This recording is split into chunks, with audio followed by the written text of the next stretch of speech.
Hello, and welcome to another episode of David's Divergent Discussions.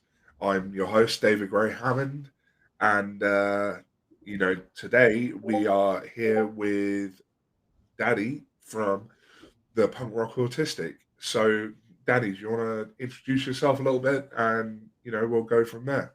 Sure. My name is Dani, as David has said. I've been kind of in the advocacy and activist scene for uh, disabilities and neurodivergency and social justice now for about 2 years online.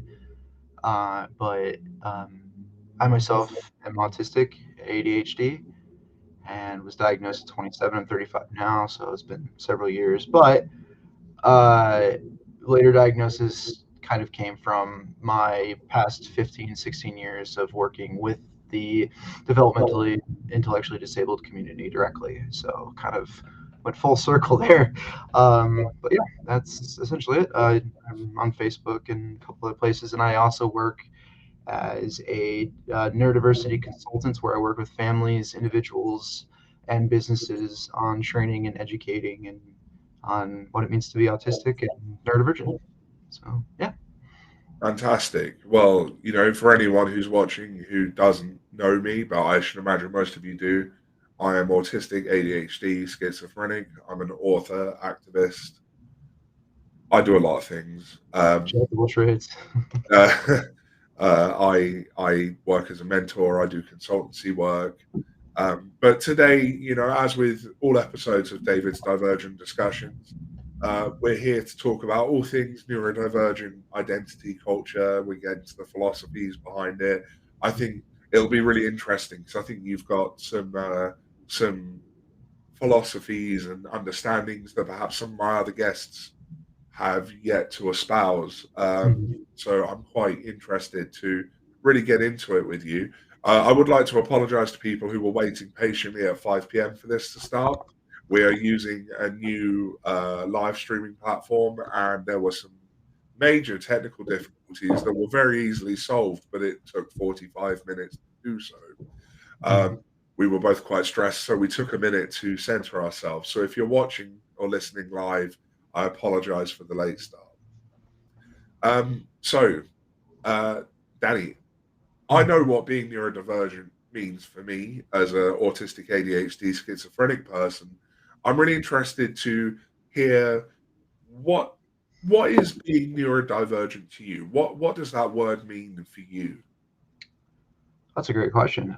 Anything that falls outside of the established norm, any difference, variation of the brain, physical, mental, developmental, intellectual disability. It's really neurodivergent is an umbrella term that essentially covers everything to create a sort of solidarity and intersectional approach of viewing disabilities and mental illnesses and et cetera, as something normal, something that is a from a humanistic lens that is not something to be uh, viewed as a negative aspect, but a normal part of like human variation. Um, I think for me, when I use the word neurodivergent, neurodiversity, there's a lot of misconception that many people kind of have taken as it being just autistic when it's an umbrella term that has everything schizophrenia, it's a bipolar to personality disorders to cerebral palsy, everything falls underneath that umbrella. And yeah, I've actually heard arguments lately saying that like it kind of covers everybody in some degree, right? And Yeah, it's giving more of a it's the antithesis to othering, right? That we have in our society, that anybody with any sort of like difference is other, is a problem, is something that needs to be corrected or fixed. And then instead, just looking at it like, oh no, this is just how humanity looks. So yeah, that's my long kind of long answer to that. Yeah, that was a really good answer. Mhm. And yeah, I definitely agree with neurodiversity sort of encompassing literally everyone because, Mhm. okay, we have these sort of essentialist boxes of neurotypical, autistic, Mhm. ADHD, schizophrenic, bipolar. But thinking more broadly and outside of that very essentialist approach that, you're born one way or the other, everyone's brain is unique.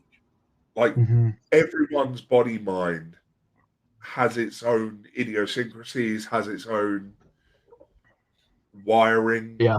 We all have a unique experience and relationship with the world and our body mind.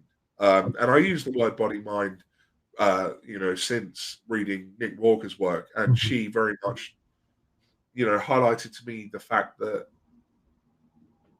when we think about our mind, it's more than just what's in our head. It's our entire nervous system which runs through our entire body. Absolutely. So we experience the world with our entire self, not just our brains. Our brains process it, but it's our entire body that is experiencing the world.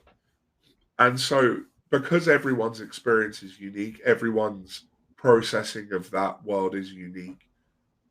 Whilst we Mhm. have those shared experiences, I think personally, I sort of see we have the shared subjective experiences that constitute the identities, like being autistic, ADHD, neurotypical. But from a neurodiversity perspective, it's important to consider just how individual every single person Yeah. is. Yeah, no, I completely agree. And I think there's also people will use the word neurodivergent, neurodiverse interchangeably when they are Yeah, very different words. yeah, Whereas like neurodiverse is just everybody, right? Neurodiversity covers everybody, no matter who you are.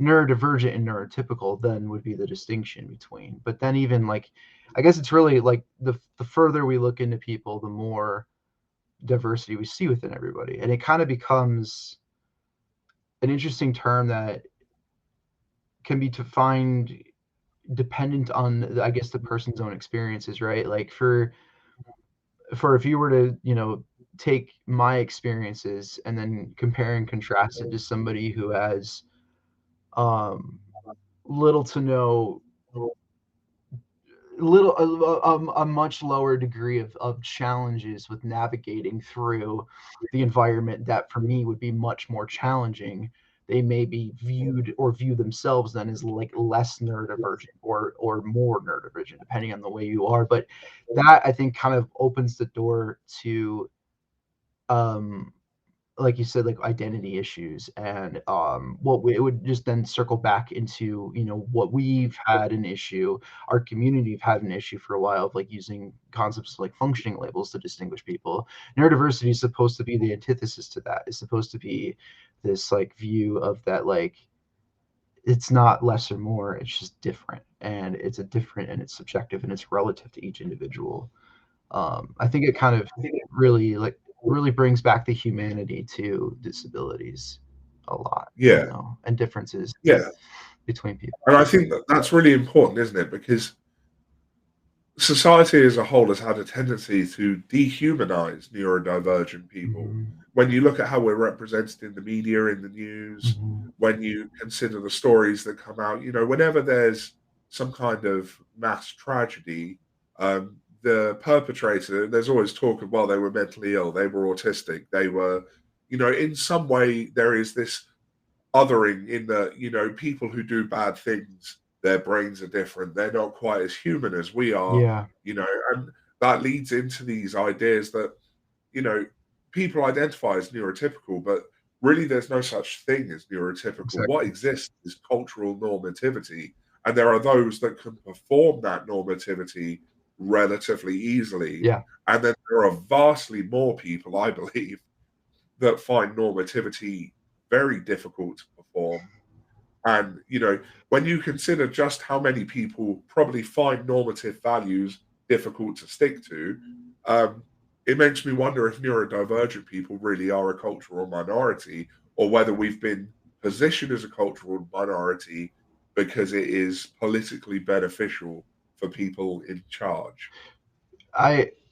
That's a really good point. I've been thinking about that it's the people that I meet that identify as like normal, as neurotypical. If you start to unravel that a little bit and have them start like having some sort of self introspective kind of analysis of like what does that normalcy look like for them, it starts to kind of fall apart. There's always just something within somebody that is different. But with the living here in the US, we have a lot of violent tragedies take place on a daily basis, and there there's always on the media some sort of like scapegoat of like why this person did it, and it's always looking at like, oh well, they were neurodivergent, or they were autistic, or they were mentally ill, or then that's focusing on blaming the variation of that person's experiences instead of looking at like what was the cultural, socioeconomic, and like so like the social and socioeconomic like issues that like led to that occurring, right?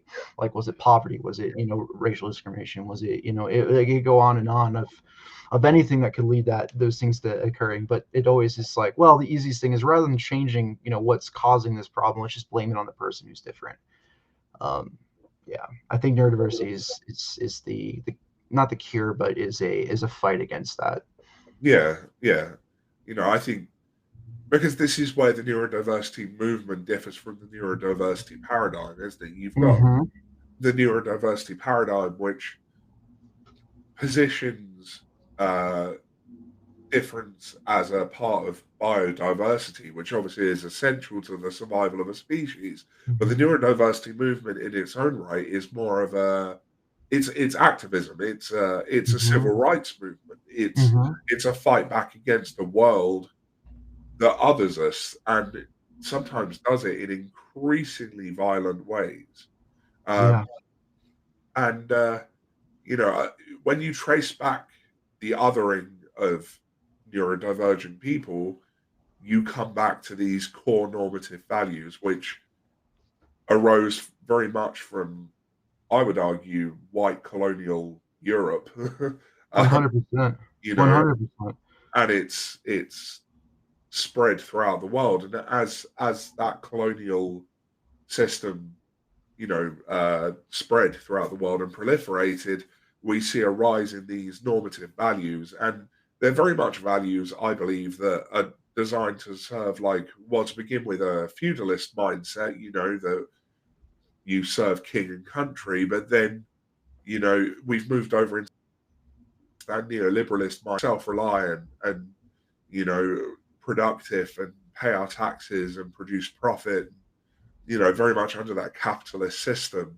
Yeah. And so if you can't serve that capitalist system in the way that the system wants you to, you are othered. You are Disposable. mistreated. Yeah, you become disposable. Mm-hmm. But it raises something I haven't really discussed on these podcasts yet, but I think is very relevant to the talk of colonialism. Is we have a great deal of variation and diversity in spirituality amongst neurodivergent communities. Yeah. I mean, personally, I was raised by a mother who was an Anglo-Catholic priest. I was raised in the Christian tradition, but for me, I guess part of my neuroqueering has been to step away from that tradition. Mm-hmm. And for me, my spirituality has become somewhat of a mix of different things that I've adopted from various places. And, I've sort of built my own understanding of what spirituality is, based on the different environments I've been in. Mm-hmm. And I wondered if you might talk a little bit about your own spirituality and how it relates to your neurodivergent identity. Totally. It might take me a couple minutes to get there, but I will do my best to keep it like as non-tangent as possible. Oh, go on tangents. Okay. That's fine. It's divergent discussion. Okay. Well, Tangents. if it's taking me too long to get to the point, just you feel free to redirect me back on the thing at hand. So for me, I was raised in a my family immigrated to the United States from Sweden, and when they came here from Sweden, a lot of my family were part of majority of my family was part of what's called the Swedish Covenant Church, which is a very very very small denomination that is like based out of originally from like Swedish Lutheran, but over time kind of became its own sort of philosophy and denomination. And when my grandparents came here to the United States, both sides of my family were engaged in the church very heavily. My grandfather was a pastor for 40, 50 years. My both of my parents growing up were very, very like the church was like that was our community, and that was like part of our family's identity was that. And thankfully, a lot of that church in particular was definitely has some work to do, but is definitely a little bit more liberal and progressive than other churches in the United States. But for me, it wasn't really like their politics or their policies that like at my young age that I had an issue with. It was for me, it was that I've always been one of those people who have like had a lot of questions. I've been a like I guess what you would call like, some people use the term like seeker or something, right? Like I knew that like the story not like from both the church but also through like the secular um this lack of curiosity of like trying to like peel back the layers of like not really just having like an answer provided to you. That never really was my concern. I wanted to have like an experiential answer. I wanted to be able to, and that could be from the nature of reality to the nature of self to the foundation of and building blocks and like the laws of the universe itself. I've always been very science minded. Like when in Bible like school, I was more interested. I used to sneak in a copy of Carl Sagan's books with me like in the church all the time because I was like more interested in reading that than I was in hearing these stories. And from a young age, I would always ask like my pastors, my youth group leaders, like, "Oh, why is it like this way? Why? Like, why was the question I always had?" And no one could ever give me like a sustainable or an answer that really kind of quenched that for me. And as I got older, I started to read and learn more, and I eventually like because none of this set right with me, I never really considered myself a theistic person. I never really considered myself like a Christian, right? And to the dismay of my family, they were not very happy about that. But they've come around over the past like 20 years. But through that deconditioning, I tried to educate myself as much as I could on different, philosophies, be it Western or Eastern or from other cultures, other religions, other spiritualities. And for me, um, I had always been on like this path of trying to learn more and like go to the next level of like, well, what can I learn from here? What can I learn from here? Uh, and about 15 years ago, it was really I came across Buddhism, and that's like what really stuck with me as a core kind of thing that I aligned with. And I've been practicing now Buddhism for 16 years, and pretty intensely for the past 10 or 12. Originally through the Tibetan system, and now through the Japanese tradition of Soto Zen is kind of like my lineage now. But with like the neurodiversity part of that is that for me, I was never really concerned with like someone's belief. I was never really concerned with belief because belief didn't give answers. Belief was the idea of faith, right? That we needed to basically convince ourselves and cast away doubts in order to like find salvation, right? Like to have these ideas that can't be experienced directly. So we need to have faith that they're real, that we can't interact with what my church and religion growing up called God. We can't directly interact with it, but we can feel the Holy Spirit and or whatnot. And to me, that was always like, that's a lot of conditioning and a lot of faith, a lot of convincing oneself. And I'm not knocking anybody who believes that. It's just, it wasn't for me. And through the paths that I found, it wasn't about the answer always on a scholastic level. Like there's a lot of that learning, but it was more about grabbing and grasping something through direct first-hand experience. And I think through my own meditation practice, my own experiences with that, and even like with my experiences with like say like psychedelics, it's been more of a the like looking at the subtlety of reality and our experience interacting with it and having a direct experience rather than faith to me was so much more powerful. And I think for me that comes with being autistic as well, is that even when it came to like school, it was like I wanted to understand why I wanted to know the mechanics of things. I want to know why does it work this way and why do we get to that answer. And often it was just like, here's an answer, just accept it. And I'm like, I can't do that. Like I need to know, I need to come to that answer on my own rather than having someone tell me that. And that's been kind of the fuel to the fire of my own spirituality, I think.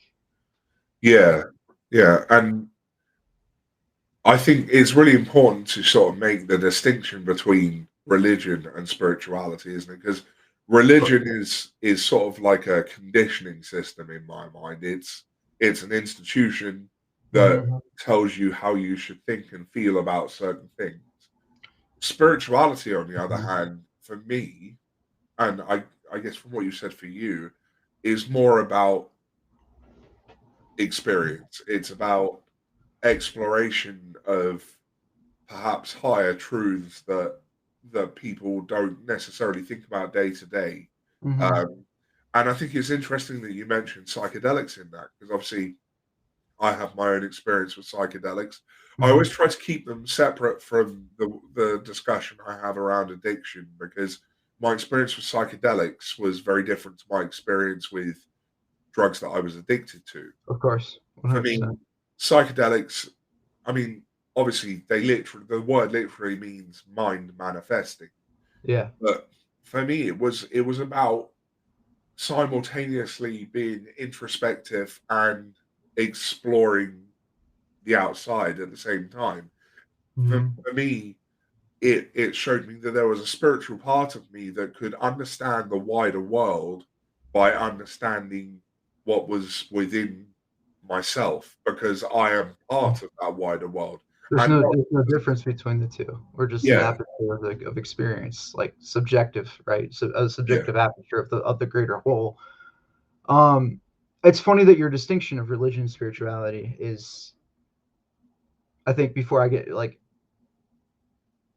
like more into the psychedelic, I wanted to bring this point up before I forget, because I will forget. But this is actually something that I've was talking about online earlier, is that this idea of like this word like religion, right, is such a Western uh, concept, right? That when we think of like when you and I and people in our experiences in our world and our culture, when we think of the word religion, we think of, generally we think of Christianity, we think of Judaism, and we think of like Islam, right? yeah, The three big Western religions. And I, from somebody who's been practicing Buddhism for, so long, and it's funny when I hear people say, I'm not saying this is what you're saying, but I get this a lot. It's like, oh, Buddhism's not a religion, it's a spirituality. And it's like, it's a religion, but it's not a religion on the same definition as like what a Western religion would be yeah, prescribed to, right? It's like when colonialists and imperialists came to Asian countries and they interacted what we would call Buddhism, they prescribed that name to them. You're like, you're Buddhists, and they're like, what do you mean we're Buddhists? And for me, what I would use for the term religion is something that I would say is separate from culture, right? And the yeah, way that we have religion in the West, not internationally, But like if we were to look at like say an indigenous nation here in the United States, like the Hopi, right? This is just the first example comes to my head. What we would view as like as the Hopis' religion to them would be just their culture, it's their identity, it's who they are as a people. It's inseparable from their experiences and how they've charted out and like tried to understand the world around them. Whereas in the West, that's been stripped away from us.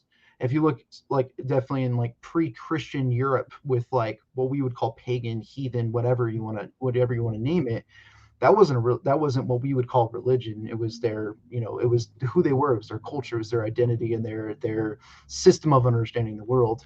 And I think I find it funny that that term essentially almost doesn't mean anything, because when we look at Christianity, a lot of Christianity is through history has stripped that identity and culture and connection to the world from a population, and then distilled this like Puritan, sterile system that breeds like serfdom and capitalism and colonialism and hegemony.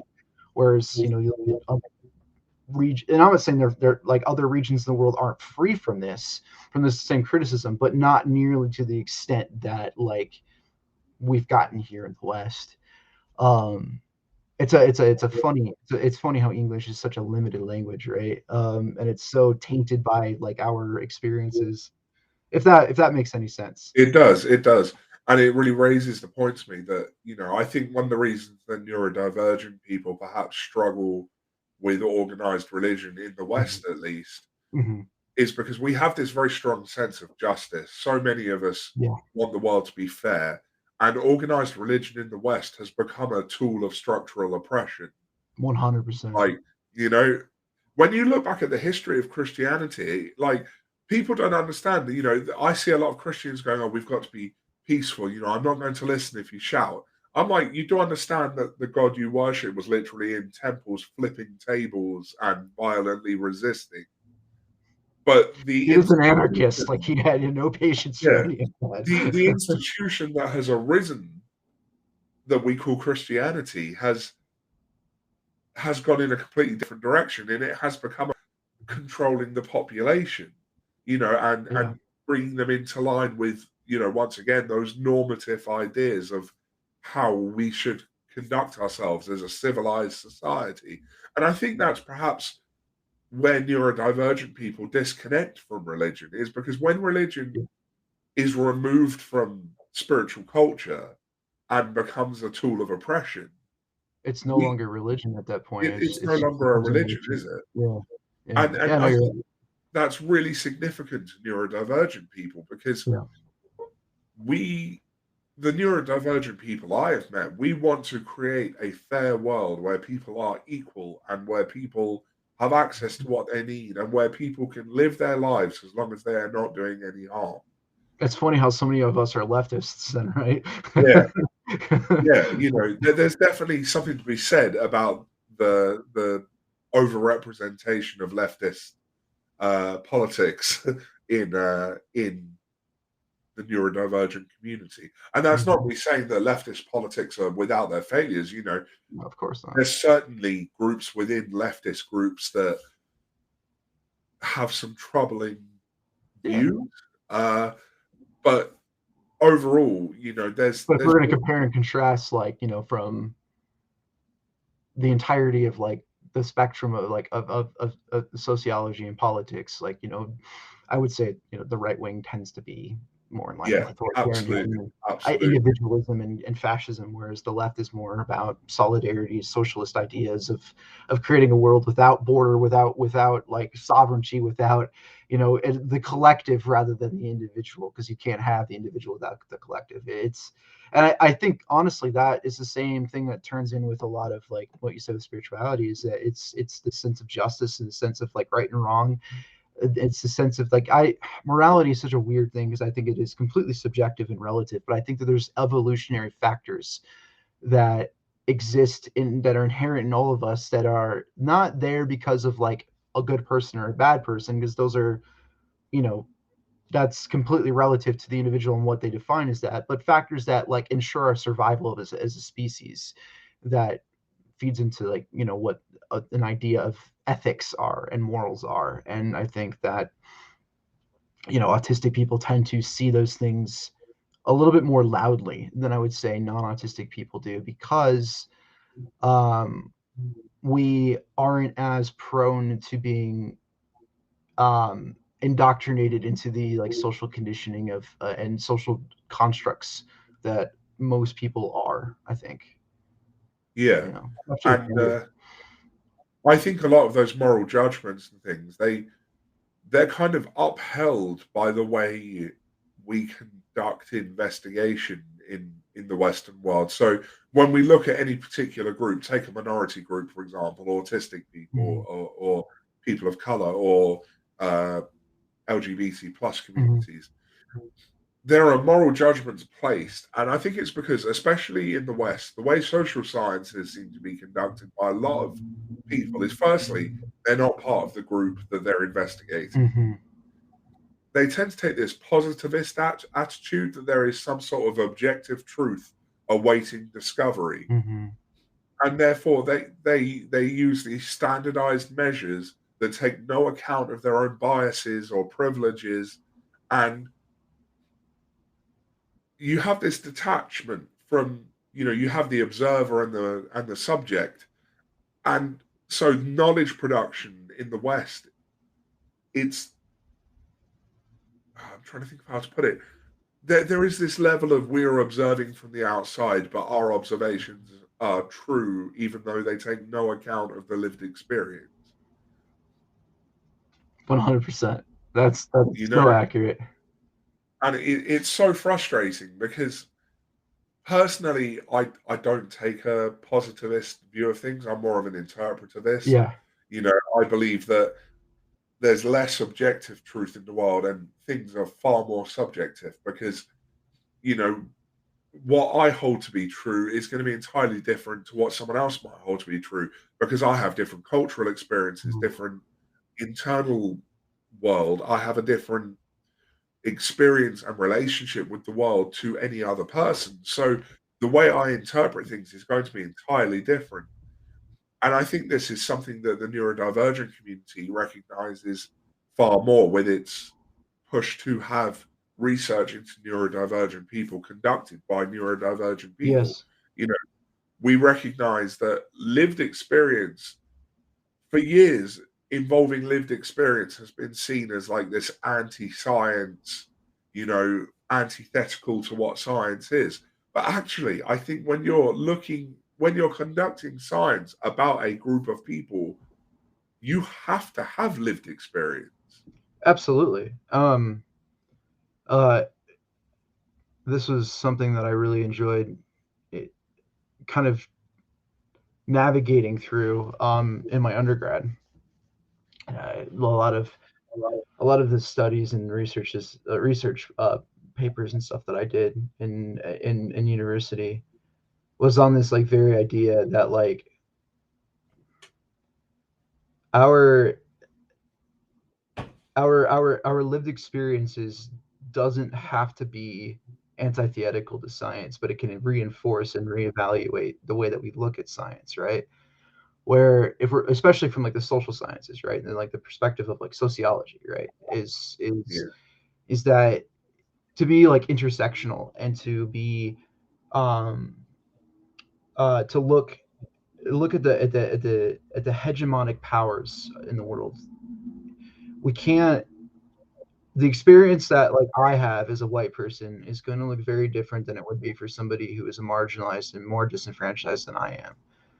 And this is actually something that I've even noticed a lot within the autistic community specifically, is that it tends to reinforce, as much as like people want to fight against this, is that it continued to reinforce the subjective versus objective kind of idea of like that this bias is that autism is like this white male centric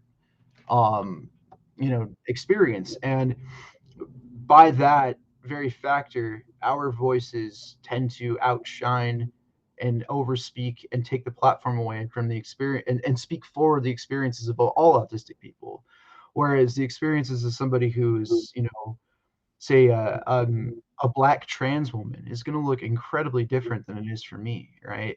Yeah. Because their cultural, societal, economic, um, spiritual like experiences are going to be vastly different. So that paradigm and that labeling doesn't fit for everyone. And it has to look at the person's direct firsthand experience in order to be an objective and larger experience to encompass everybody. And I think that is kind of a missing point from even the people who are clamoring that same sort of like phrasing, right? Is that I know that I'm guilty of it. We all are, right? Because we exist in a bubble of our own, like, experiences that are benefited by white supremacy and capitalism. Yeah, but this really raises the point that marginalized groups, neurodivergent people, Mm-hmm. um, we thrive best when we are immersed in lived experience, Mm-hmm. trading knowledge with other people who have similar experiences to us. And this has been supported in research. I'm thinking specifically of the work of Dr. Monique Botha, who Mm-hmm. showed that if you look at things through the model of minority stress, so the various things that accumulate as being part of a minority group to create stress for that group, that minority stress is reduced when they have access to community with Yeah. their peers, with people who have similar lived experiences. And I think it's important to note similar, not exactly the same, Yeah. because autistic people are a diverse group, ADHD people are a diverse group, Black people are a diverse group. People have Totally. a tendency when they talk about marginalized identities to assume that everyone in that group is a facsimile of everyone else.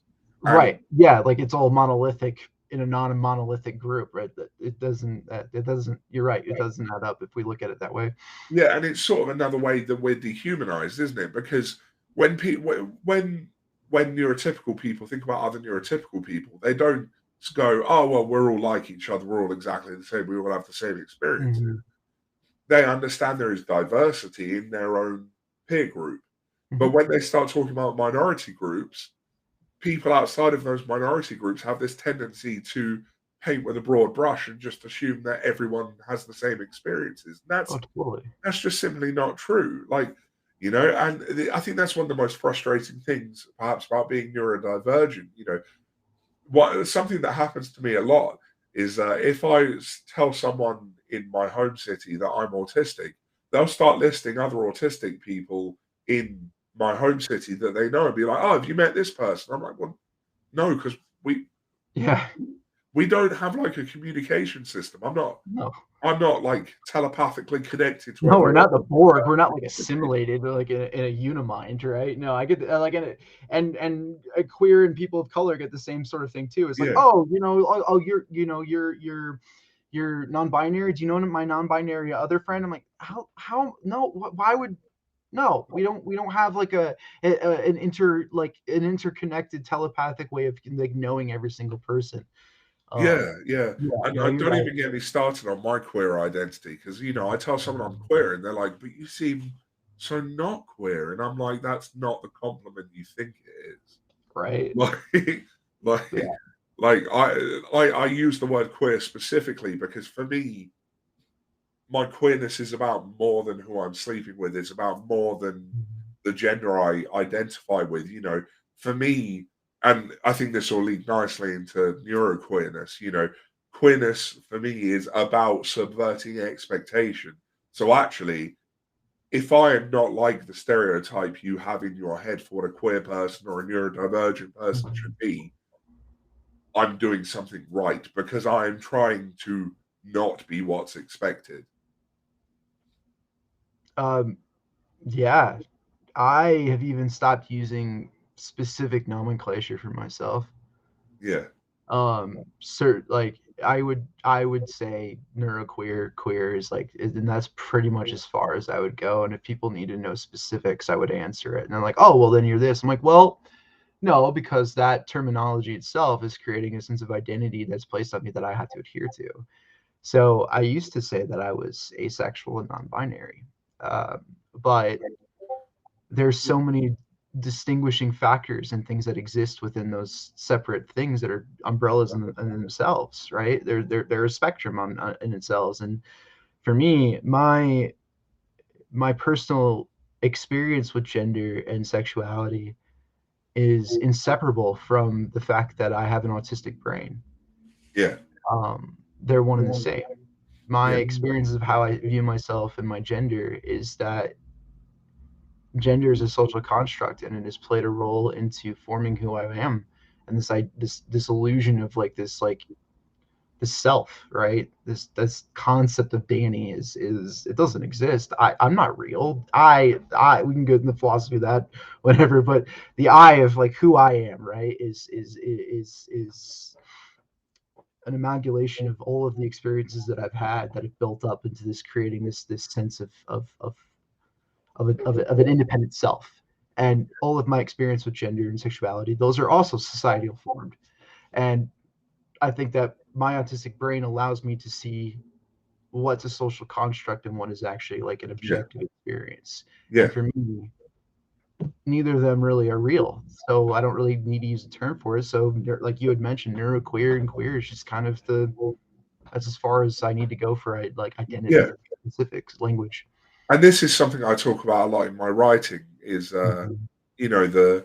the changeability of identity. Like who I am, me, myself, the self, is entirely socially constructed. I Mm-hmm. have no independent notions of who I am that don't come from knowledge and experience I acquired from the wider environment. Mm-hmm. Like everything that I use to understand myself and who I am came from someone else. Mm-hmm. So, in that sense, every aspect of me is entirely socially constructed. And with that in mind, I'm always thinking about the fact that a lot of people have this idea that the various identities we apply to ourselves are fixed. So I know some people had a bit of whiplash because I used to tell people I'm asexual, but now I'll tell people actually I think I'm pansexual. What happened was I had new experiences in the wider Mm-hmm. environment and my sense of self changed. Yep. And this is where it comes down to that idea that I've written about in my books, the chaotic self, this ever changing sense of self. You know, you can queer who you are, you can queer your body, mind, and yourself, but you change constantly and you don't unchange. You don't ping back to where you were and start all Mm-hmm. over again. We are, as humans, creatures that go through constant change and form and reform and build and structure and restructure. Pretty Buddhist, isn't it? Yeah, That's pretty Buddhist. we are not a fixed point. Yeah. Like, and I think for me, that's what, if anyone asks me what being neurodivergent means to me, that's really what it means to me. Because my view of that is inseparable from my autistic brain because Mm-hmm. I can only think autistically. I can only Mm-hmm. think neurodivergently. Mm-hmm. So the fact that I view myself as an untethered entity that kind of takes whatever shape the environment gives it at the time, that is intrinsically linked to who I am as a neurodivergent person. Mm-hmm. I couldn't have said it better myself. It's nothing. Nothing has an inanimate or not, sentient or not. All experiences in life and the universe as a whole, none of it has an independent, like infinite, an independent, infinite self. Right? Everything is a connection of interdependence and or interdependent origination of something else that preceded it.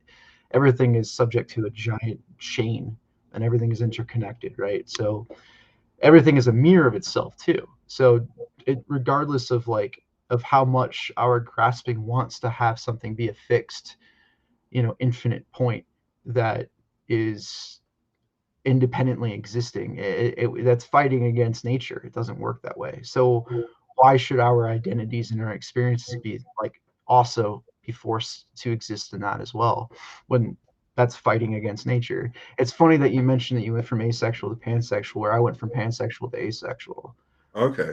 to just being like, I'm nothing. I'm Yeah.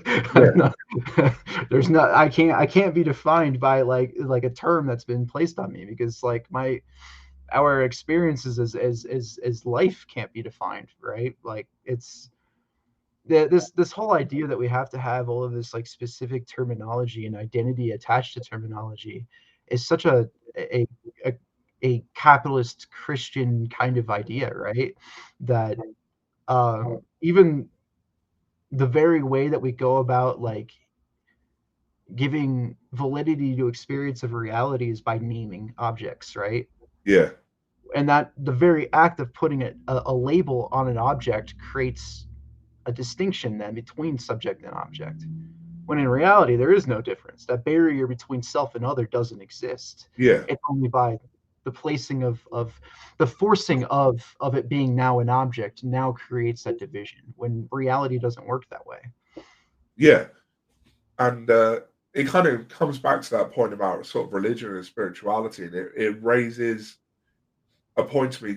As I said, a lot of my views I've sort of had a Mm-hmm. bit of a pick and mix with Mm-hmm. everything. Mm-hmm. Um, and it makes me think, interestingly, about a part of the Bible where, they're talking about who Jesus is, and he says, I am who you say I am. And I find Mm-hmm. that really interesting because lots of people assume he's talking about, are you the king of the Jews? But to me, actually, it's always stuck with me as you can't exist outside of who people view you as. Because essentially, to be completely independent is to be nothing, because you would have to be devoid of all information from other people, Mm-hmm. which is the entire way that our experience works, is through things we learn from the environment. So to be Mm-hmm. independent of that construction is to be nothingness, which And nothingness doesn't exist. exactly. So, Mm-hmm. I that always sticks with me. I am who you say I am. And whilst I really don't identify particularly as a Christian, there's aspects that I think, they've stuck with me, and that's one of them. But it does interest me, the idea of nothingness, though, because certainly when I was going through years of addiction, um, because being neurodivergent can be a nightmare when your Mm-hmm. needs are not being met. Um, I what I was really looking for was nothingness, like the Mm-hmm. absence of everything. I couldn't cope with anything. So what I was looking for, Was the complete state of disassociation. yeah, Yeah. yeah, like I wanted to be completely separate from existence. Yeah. But interestingly, it was psychedelics that taught me just how connected to everything I am Yeah. and the importance of that connection as well.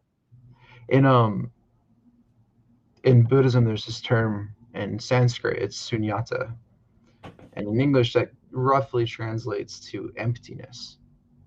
And emptiness and nothingness are not the same thing. Yeah, And it's I've had this concept of emptiness and not nothingness is a non-duality kind of approach of viewing, kind of what I used that term before, like interdependent origination, is that like all forms of matter and action in life, be it us, be it just the cosmos itself, is born of something else, right? There's this arising that everything's interconnected, and psychedelics definitely kind of give that same sort of like viewing that emptiness, like like non-self arising independent origination factor, allows you to see that a lot more yeah, than sober sense of mind. And it's funny because like this idea of emptiness is something that like they speak a lot about, in they use different language for it, but they're explaining the similar or the same concept in things like physics and quantum mechanics, and even people who have experiences with psychedelics talk about the same thing. People from other cultures, say, the Buddhists, or those who are part of Vedanta, or, pre-Hindu, like pre-Brahmanism, like Hindu, like kind of things from like that sort of dharmic kind of idea, is that exact same approach. And our trauma and our suffering is what is pushing us away from like seeing reality as it is, and rejecting reality, and then trying to flee it into a state of non-existence, to be like not affected by the world around us.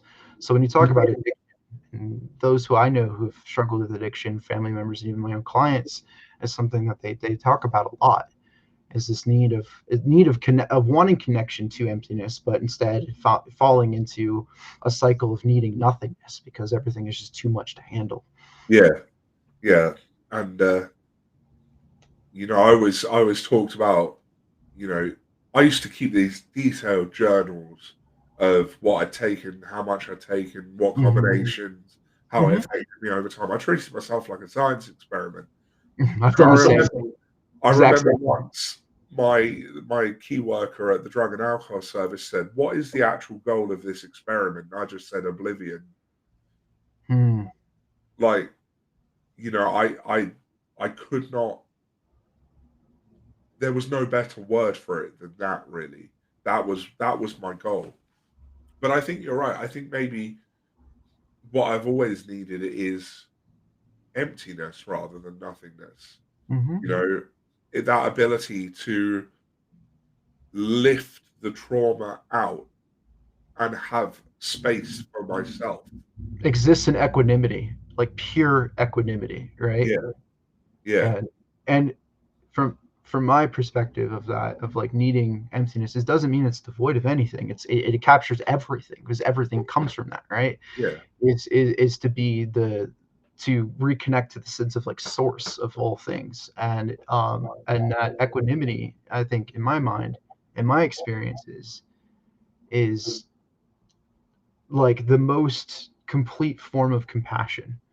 And it's not, and that compassion is like for our own trauma, and the only way that we can ever heal from trauma is having compassion for ourselves, right? Is to like view the problem and not steer away from it. Is to face it directly. Like that's the whole goal of like a lot of therapy, right? Psychotherapy is to uncover what is the source that's causing these like issues in someone's life, and to not run away from them, but to like sit with it and to be completely present in that, and in a non-attached kind of way, but like as an objective observation, and that is based on love for our own self and for our own struggles.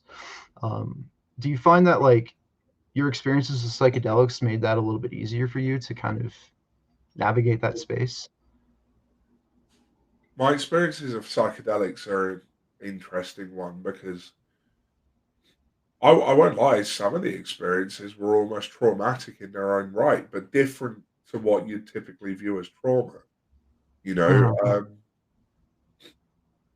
There were terrifying experiences, there were joy-filled experiences.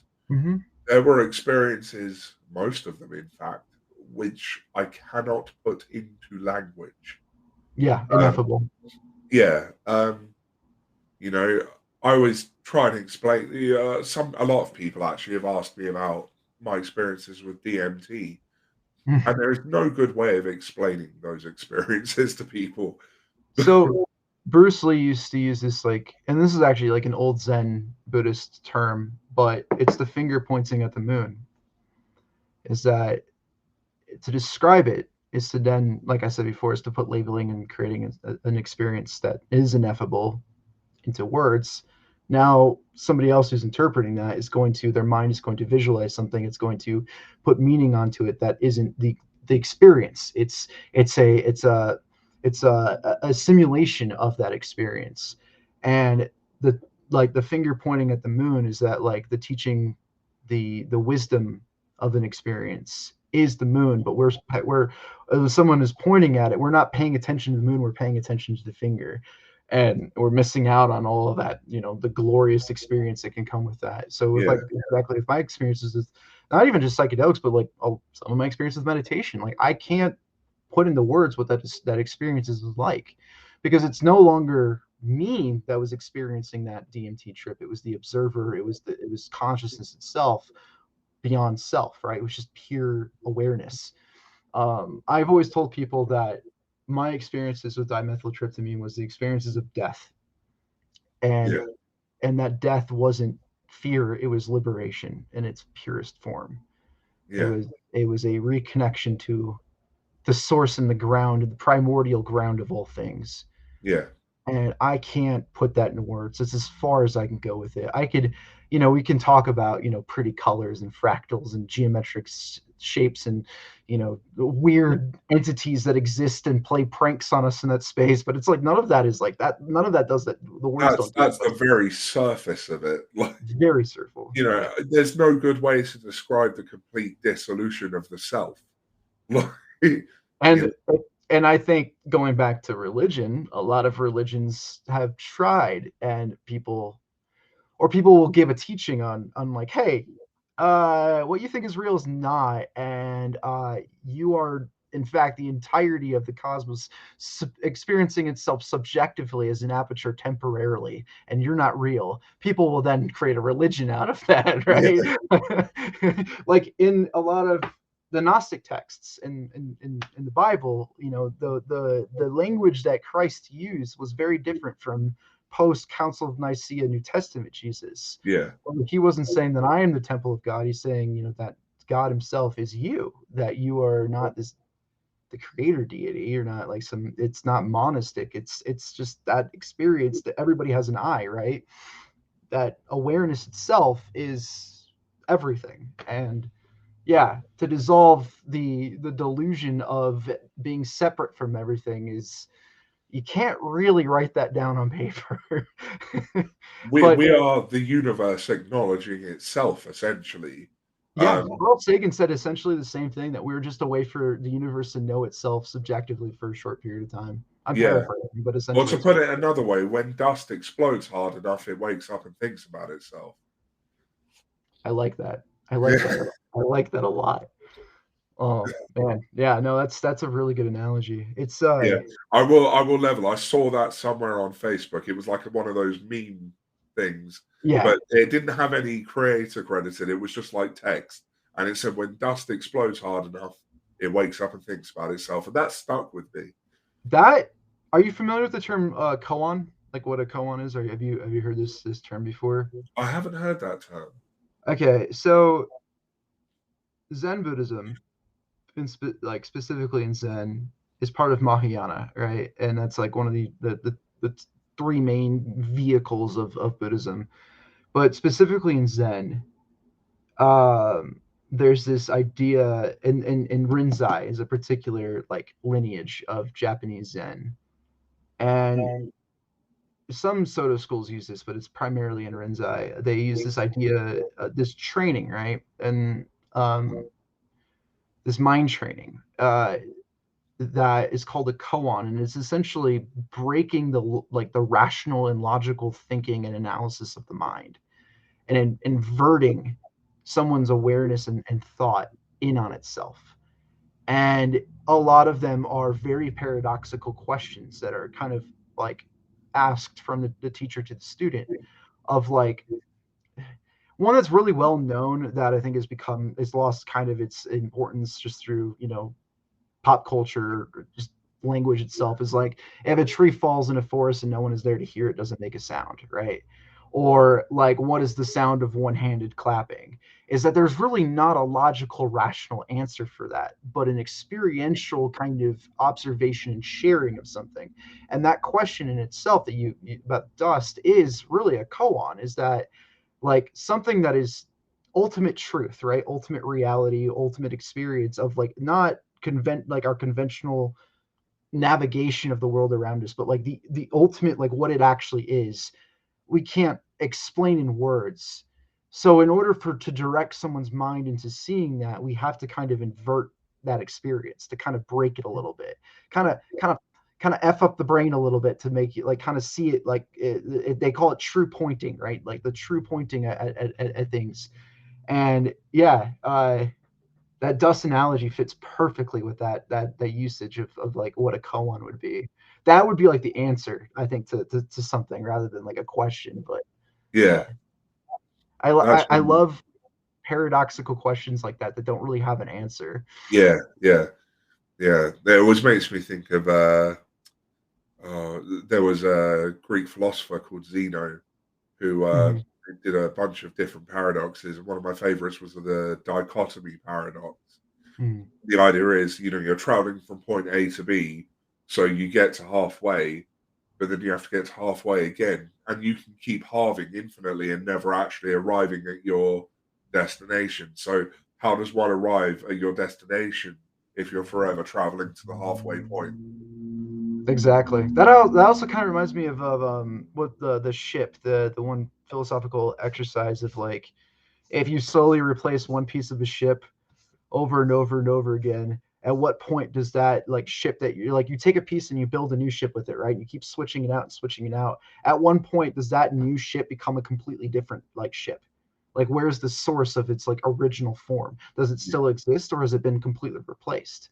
It's kind of the same sort of, Yeah, brain and I exercise. think this kind of all ties in quite neatly, bringing it back with neuroqueering. When we queer our neurology, we Mm-hmm. are at will altering our body minds. So Mm-hmm. it raises that question, at what point do we become a do we at what point have we queered ourselves to the extent that we are no longer the same person? So, that's where I sort of came up with the thought of the chaotic self, that from any given moment to another moment, we're not entirely the same person between two moments because we are Yeah. constantly changing. We are constantly swapping out the parts of the ship. Yeah. Yeah. It's funny, like if I were to look back at like how I was as a child, or even just, 10 years ago, shit, even yesterday, even 10 minutes ago, this idea of like who I am really only carries its weight in the present, right? Like the here and now. And I would argue it's really all that exists is the here and now. But like this queering of myself of like this idea of near queer, for me, doesn't need to go beyond like what I'm experiencing right this moment and like how I identify with myself right now and in this moment. Because, you know, if I were to use other language and terminology that people have placed on me that now has a definition that is defined by other people and not how I define myself, I'm losing my autonomy, right? I'm losing my ability to be my own person, to be my own experience. And that term of neuroqueer, I think, fits with that really, really well. And you've talked about this in your writing, is that it's a fluid, malleable thing that because these experiences we have are not rigid and infinite, they are fluid and malleable. Um, do you think that like with like neuroqueer, that is a term that could be used for anybody, regardless if they're queer or like neurodivergent? Like it could be something that like So is just Nick Walker positions the idea of you are neuroqueer if you neuroqueer. So anyone who engages in neuroqueering is themselves neuroqueer. So a cisgendered heterosexual neurotypical performing person could intentionally neuroqueer themselves Mhm. into a different identity, and in that sense they are neuroqueer because they have Mm, neuroqueered their way out of normative values. that is incredibly profound on a very spiritual and philosophical level, not just like a like an intersectional kind of sociological level, but like it's this whole idea that like we're not people, we're just peopling, like we're not Yeah, a self, we're just selfing like for a period of time, and that can look and change in various forms. So it's not like it's a what is it? It's a verb, right? yeah. It's an action. It's something that we're constantly doing. Existence is it's an action. It's not a state or a noun. It's not a description. Existence is what we're doing. Tell me how I know that you've eaten mushrooms without saying I know that you've eaten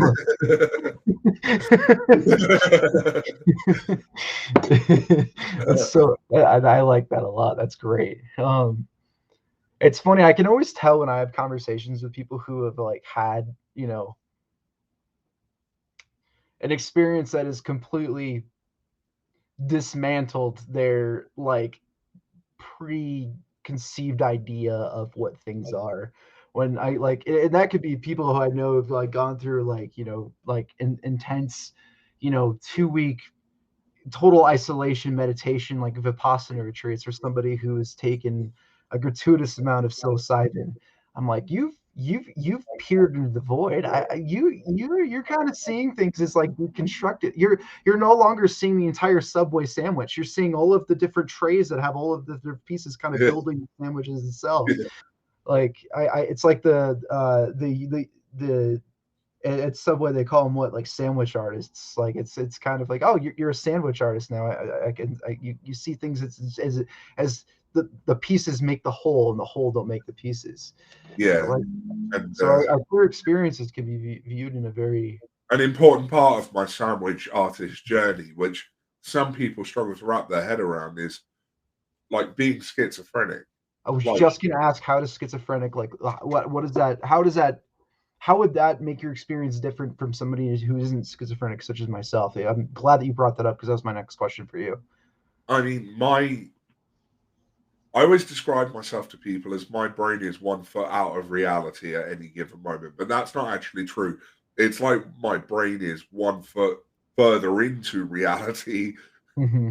than everybody else's. Mm-hmm. But the problem is that like when I become delusional, and I will say delusional, I've had psychotic delusions that, subjectively and objectively, whatever you want to call it, they Well, were that's not kind of a real. defining need for like for diagnosing for schizophrenia, is Yeah. that right? But when I've had delusions, it's shown me that reality is a subjective thing, you know, Mm-hmm. because even though everyone else was telling me that what was experienced by me was not real, it was still real to me. And it it sort of inadvertently queered my neurology with each episode by making me constantly look inward. Mm-hmm. Why am I having these thoughts? Why am I having these experiences? What is the point of origin for this? Mm-hmm. And when you combine that with psychedelic experiences, it brings this level of introspection that I can't put into words. Yeah. I can't even fathom what the experience of being schizophrenic is like. But to add psychedelics into that just takes it to another level that like it can't I can't even wrap my head around what that would be like. I didn't even know I was schizophrenic when I was using psychedelics. I knew something was off, let's say, but I guess the psychiatrist had an idea because they were prescribing me antipsychotics, not that I was taking them. Yeah, I do now because, I want to be sober and live a happy life. totally. And as much as I say that being schizophrenic has been transformative in an important way for me, I have suffered from being schizophrenic. The Mm-hmm. world is full of triggers. The world is not designed for schizophrenic people, probably more so than it's not designed for autistic people. Absolutely Uh, more so. so for me, I take medication as a tool to survive Yeah. in the world that I live in. But um, I will never say that I wish I wasn't schizophrenic because it's led me to the place I'm in now. And I'm Well, even quite if you wish at you peace. weren't, there's nothing you can do to change that, right? Yeah. I It's can't go back in time and unschizophrenic myself. no. It's just part of who I am. I wouldn't be David without it. Mm-hmm. So I'm not going to sit here and be like, oh, I wish I wasn't schizophrenic because I can't. argue that, because by saying that, I'm wishing I wasn't me, and I'm quite at peace with who I am these days. Was that? I'd imagine. I don't even need to ask. I can imagine the challenge of that journey, of the acceptance of that took a really long time to get to peace with. It has. It's been a very long journey, and it's really only been in the last year or two that I've come to peace with my schizophrenic identity. Yeah. But as much as I say I'm 1 foot further into reality than other people, I have to recognize that, okay, I'm quite good at seeing different parts of the sandwich, but because I'm schizophrenic, my brain, when I become overwhelmed and stressed, will apply too much meaning to certain parts of the sandwich and come up with an entirely different sandwich. Yeah. You know, um, When you were in having an episode of psychosis with your schizophrenia, are yeah, you aware that you're in psychosis? no, not Okay. generally. I know some schizophrenic people do have an Some are. awareness, but for Mhm. me, once an episode is in full swing, It's reality, indistinguishable from your yeah, baseline reality. yeah, Okay. I can't in full swing. I can't tell the difference between the voices I'm hearing as a hallucination and the voices that people are talking to me with. The visual hallucinations I experience are as real as you are right now on my screen. So, well, how would that interact, like that distinction and that awareness of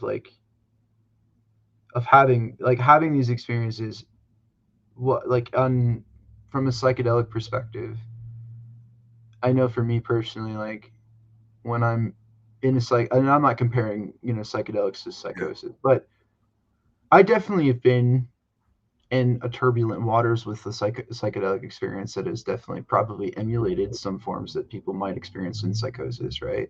yeah. Which can be common for a lot of people. And I think a lot of that for me was more so before I was aware of set and setting. And I don't. You had mentioned this earlier, the distinction between like drugs and psychedelics, right? Like psychedelics can definitely be drugs for certain people, but like I don't. I've met people who would say that I'm sober, but I still use mushrooms on occasion as a medicine and as a tool, Yeah, right? So like, I think it's a kind of its own separate class for when respected and used, like when proper set and setting, and is not as a way of escape, but as a way of navigating, one's own self and trauma.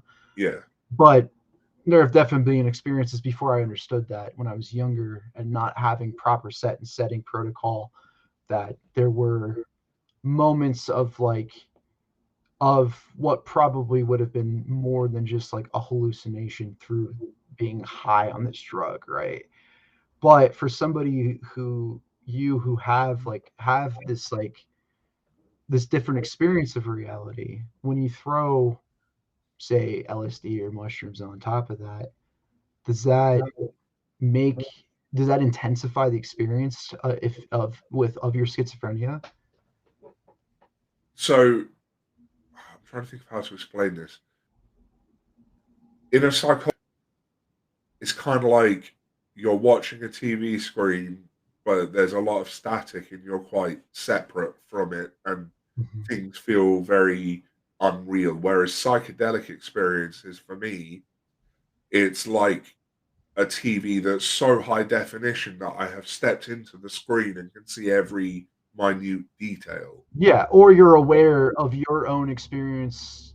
For me, it's almost like, when you're in a movie theater and you're watching a film and you get so absorbed into the film that you forget that you're watching the film, and then you have the moment where you realize, like, oh, I'm just watching a film. Psychedelics also do that for me sometimes. Is like being able to decouple my awareness to Yeah. being objective of watching myself as if it was just a movie playing, right? Sorry to derail. No, no, Go. no.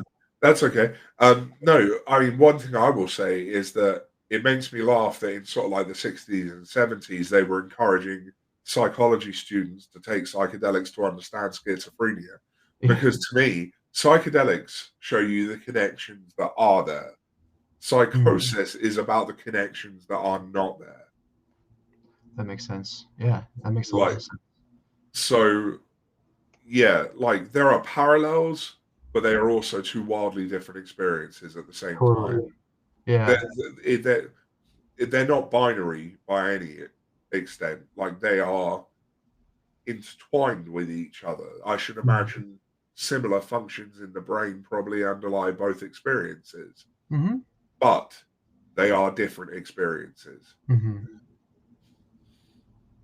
Yeah, that makes sense. I wasn't comparing the two. I think I'm trying. I guess I was asking if like when they if somebody who were in a situation where the two mixed of the psychosis episode and the psychedelic experience, I would imagine that that would probably make for a very challenging experience for It would somebody. be an incredibly challenging experience, and I would never recommend it to Yeah, anyone I wouldn't either. because psychosis is on the whole, can be a very distressing experience. You don't want to go into a psychedelic experience in a state of distress. Yeah, yeah. Set and setting's really important, right? Yeah, yeah. Yeah. You know, you want to be in my opinion, in as peaceful a state entering a Yeah. psychedelic Oh yeah. experience as Yeah. Yeah.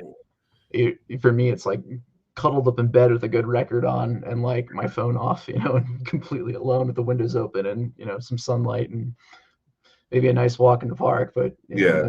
never by Whereas, my. going into a psychedelic experience under the influence of psychosis would be more like standing on a busy freeway with static playing in your ears whilst people flash horrible lights in your eyes. You know, that's sort of the difference there is that the two, I don't believe the two should mix. No, Like I don't. they No. both they can both serve important purposes in people's lives, Yeah. but I don't believe they should come together because I think that's just No, I don't know. Maybe in the future, as research evolves, we'll find ways that they can mix in a beneficial way. I But would agree. as it stands currently, I don't think we understand either experience well enough for them to be mixed together.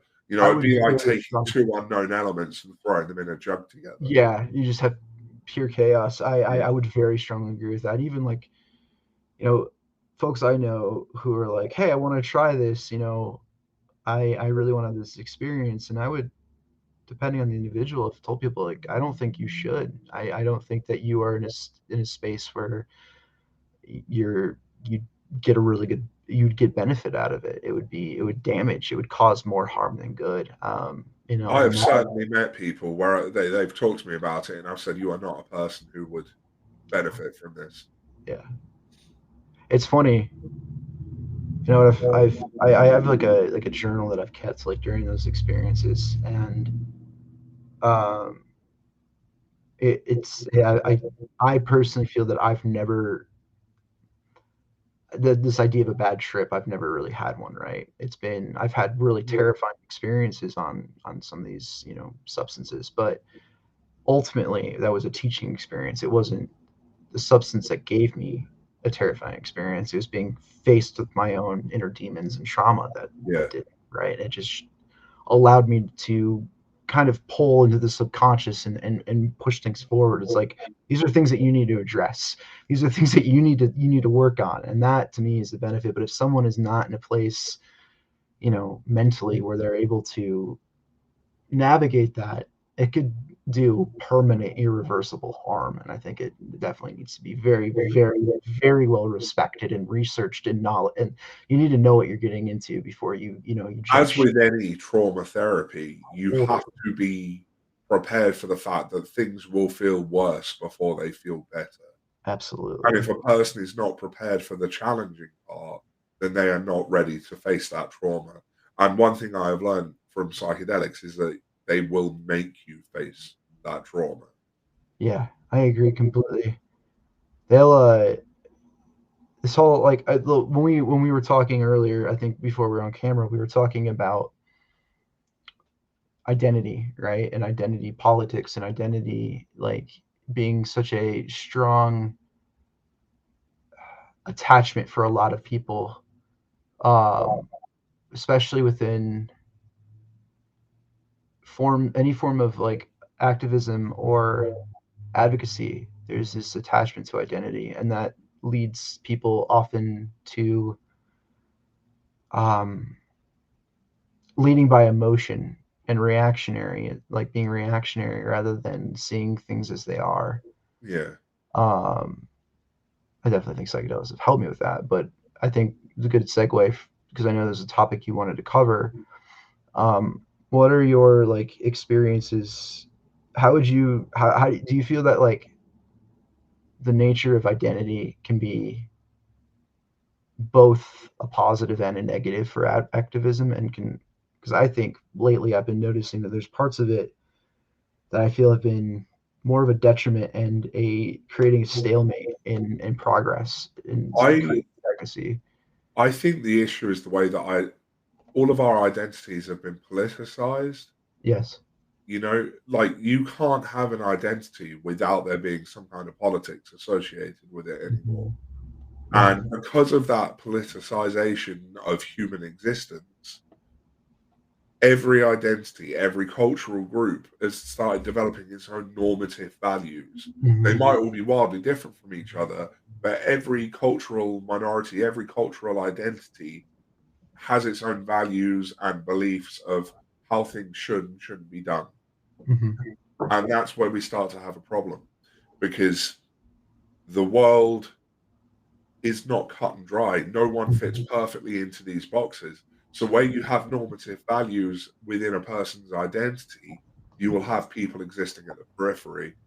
And I know Katie Monday and I wrote, in fact, it was yesterday, about the concept of neuroanarchy. So sort of disconnecting oneself from the hierarchies within your own cultural groups.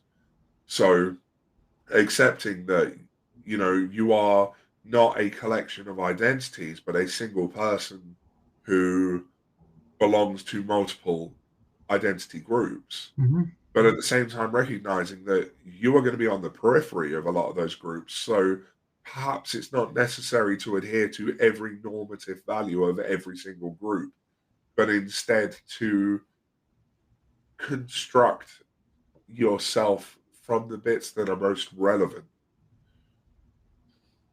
Yeah, I have noticed this a lot over the past couple of years of my work online, and I'm sure you have as well. As there's this kind of unspoken set of rules that autistic activists and advocates need to adhere by, certain Yeah. beliefs that we all need to share, and it's a rigid kind of very overly, not black and white, but like overly simplified lack of complexity of thought, right? Where I, I've seen this a lot in, like, for an example of like, I've seen people get upset with any person who's like who works in ABA, right? Yeah. Is that any person who is a part of that is the worst person imaginable, or anybody who has that experience where their kids are in it, they're automatically terrible parents. Whereas it's not really looking at the socioeconomic and intersectional like kind of experiences that might lead that as the only option, right? I know that people of color have a lot of times funding, and the only way their kid can get any help is that they're forced. They don't have an option. They don't have a choice. It has to be done, and they have to be put into that, right? And that by default, then throwing that entire thing under the bus becomes reinforces, white supremacy and privilege. But for me on my page, I have had a lot of people who've gotten really quick to reactionary, like being aggro over a parent who may just be unaware of something, who may be using language that us as a collective and a community may not want to be prescribed to us, that we all can like agree that, like, hey, person first language is harmful. but that's the only thing they're focusing on. They're not focusing that that person that might be using that might just not have the experience or the education or knowledge, and they're no longer given the benefit of the doubt. And then that makes them reactionary. It's like, wow, this community is toxic. I don't want anything to do with it. And it becomes this like tone policing and victim blaming kind of back and forth, right? Where it's not Yeah. looking at a wider picture and all of these like tiny little pieces that can create a larger whole, where it also reinforces and doesn't look at, for me, I will give people, the benefit of the doubt, and I will give an opportunity for education when possible. My issue is when they no longer take that education and that knowledge that they may have, that wisdom they may have gained, and then they reject it. And that's when it's like, okay, this is now becoming problematic. But I think that like there's this hyper focus on like this identity, that on a lot of things that are so mundane and tiny, that it's distracting us from the larger problem at hand. Is Yeah. that any group of people, any sort of issue that exists in our shared reality of the world, is that we often look at the symptom of the problem, not the causation of the problem, and then we identify the Yeah. antithesis to the symptom. Whereas like we need to look at what's causing all of these problems on a larger perspective, rather than identifying with that and then becoming the identity of that, and carrying that as like, this is who I am. It's like, no, it's not. That's not who you are. you know And it's I think this is why it's important for the neurodivergent community as a whole to recognize that everything about our existence is constructed by our relationship with the wider environment. I agree. So don't get me wrong, I hate ABA. Yeah. I do not agree with it. Well, I think it's abusive and terrible. mhm. But if a kid is being sent to ABA by their parents, we need to consider, well, what is it in their relationship with the environment that has led to that? Exactly.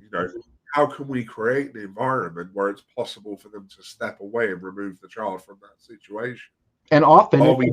ignorance doesn't always equate like a prejudiced kind of intentionalized like harm. It's often people just don't know that ABA is harmful, or they may not And know. this is something I wanted to highlight. It's April. It's Autism Yeah. Awareness Month. One thing that becomes clear to me every April is the number of people who are, as Katie Monday put it, what was it? Ignorant, but not in an offensive way. Mhm. They it's that Dunning-Kruger thing. You don't know what you don't know. It's an unknown Like, unknown. Mhm. so lots of people. It seems like everyone should know these things to us, because lots of us in this community, being neurodivergent is a core part of our existence. Mhm. For most people, we exist on the fringes. We are not everyday knowledge. We are not a quantity that No. is taught in school. Most people don't even know what ABA is. Or No, they the don't. number of people who I've said ABA is bad, and they go, "What's ABA?" And I'm Exactly. like, It's like, okay, well then I can't, and if your kid's in it and you don't know what it is, like I can't fault you for that, but here's some education that you may be able to take with you to like kind of question this and see if this is like really the best fit for you or your child. It's I have mentioned this before, and I've noticed some people get pretty upset by it, but autistic people, especially white autistic people, live in an echo chamber. And we've yeah, created that echo chamber as a way of us creating solidarity for ourselves, and creating, a way of us to protect ourselves in our community and protect others in our community. But there are some real existential threats to autistic people, right? And yeah, when we're not giving people an opportunity to grow and be educated on something, we are ignoring that existential threat for something that is just like reactionary. And like you said, like I am very much against ABA. I'm totally against organizations like Autism Speaks, and I will speak at lengths of their evils of the world. But I also like I don't want the neurodiversity movement to become another neoliberal capitalist movement. You know, I don't want it to become this plastic hollow kind of knee jerk, you know, like reactionary in the moment sort of thing. It's like we have very very real problems that are like that have caused us to be othered. And autism speaks in ABA isn't the causation of the problem. They are a symptom of the problem. They are a in itself a reactionary way of trying to fix something that doesn't need to be fixed. But you know, it's not it's like, where do we go from there? How do we focus on the causation of problem, like addressing that, you know, and it not being just in our little tiny corner of the internet, but like as a granted, I am thankful and I am positive that our movement has grown more into the mainstream. We're now getting better representation. We're now getting, you know, a lot of organizations who are like dropping ABA and like and like, you know, like they're not using the same platitudes and logos and symbols for everything. They're not being, you do see like the people are using the puzzle pieces as much as they used to. It's now like, you know, using symbols that we have, you know, used for ourselves. But it's like that's just the tip of the iceberg, you know. That's putting a new coat of paint on stuff. That doesn't fix the problems that we face. It doesn't create better accommodations for us. It doesn't, you know, create less violence for us. It doesn't create less like existential threats for us. It just makes things a little bit prettier. And it's like that's not enough. We need to if we want things to change on a societal level, we need to be able to have the means of like not, I guess, dogpiling as much as we do all the time. Being a little bit more flexible and a little bit less rigid, which is hard for autistic people. I totally get that.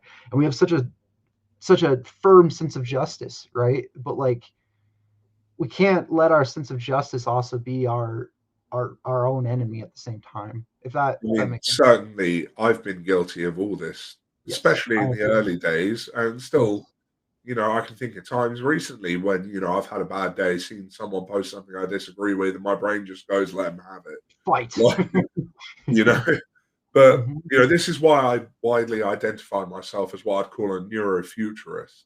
You know, I believe we need to approach neurodiversity and neurodivergence kind of like